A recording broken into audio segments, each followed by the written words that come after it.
तो हेलो दोस्तों, स्वागत है आपका मेरे स्टोरीज़ के वर्ल्ड में, मेरी सपनों की दुनिया में।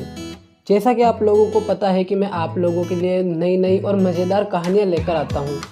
तो इसी बात को ध्यान में रखते हुए मैं आज आपके लिए लेकर आया हूँ एक बहुत ही मज़ेदार कहानी, एक इंस्पिरेशनल स्टोरी।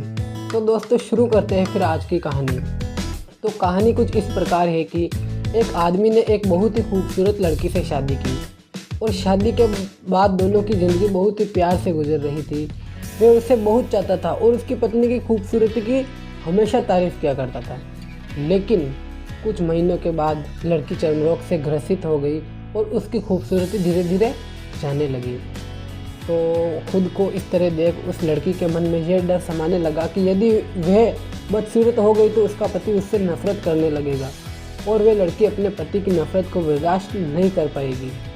इस बीच एक दिन पति को किसी काम से शहर से बाहर जाना पड़ा और काम खत्म करके जब उसका पति घर वापस लौट रहा था तो अचानक उसका एक्सीडेंट हो गया और एक्सीडेंट में उसने अपनी दोनों आंखें खो दी। लेकिन इसके बावजूद भी उन दोनों की ज़िंदगी सामान्य तरीके से आगे बढ़ती रही।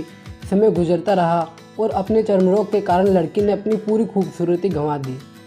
वह बदसूरत हो गई, लेकिन अपने अंधे पति को इस बारे में कुछ भी पता नहीं था, इसलिए उनका वैवाहिक जीवन पर कोई भी प्रभाव नहीं पड़ा।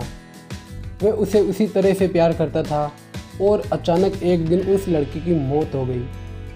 अब पति बेचारा अकेला हो गया था। वह बहुत दुखी था और शहर को छोड़कर जाना चाहता था। तो उसने अंतिम संस्कार की सारी क्रियाविधि पूर्ण की और शहर छोड़कर जाने लगा।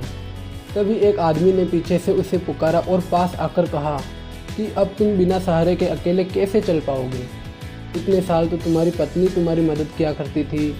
तो इस बात पर उस पति ने जवाब दिया कि दोस्त, मैं अंधा नहीं हूँ, मैं तो बस अंधा होने का नाटक कर रहा था, क्योंकि यदि मेरी पत्नी को पता चल जाता कि मैं उसकी बदसूरती को देख सकता हूँ तो यह उसे उसके रोग से ज़्यादा दर्द देता।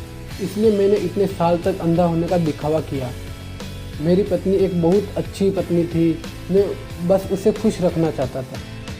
तो दोस्तों देखा आपने कैसे उस अच्छे पति ने अपनी पत्नी के लिए इतने सालों तक अंधा होने का नाटक किया और उसकी पत्नी को बिल्कुल भी एहसास नहीं होने दिया कि वह बदसूरत है। तो दोस्तों इस कहानी से क्या सीख मिलती है? इस कहानी से सीख मिलती है कि खुश रहने के लिए हमें भी एक दूसरे की कमियों के प्रति आंखें बंद कर लेनी चाहिए और उन कमियों को नज़रअंदाज करना चाहिए। तो थैंक यू दोस्तों, यही थी आज की स्टोरी। अगर आपको कहानी पसंद आई हो तो वीडियो को लाइक कर दीजिए, एक छोटा सा कमेंट कर दीजिए और हाँ, मेरे चैनल को सब्सक्राइब कर दीजिए। थैंक यू दोस्तों, मिलते हैं नई कहानी के साथ, नई स्टोरी के साथ और नए अंदाज के साथ।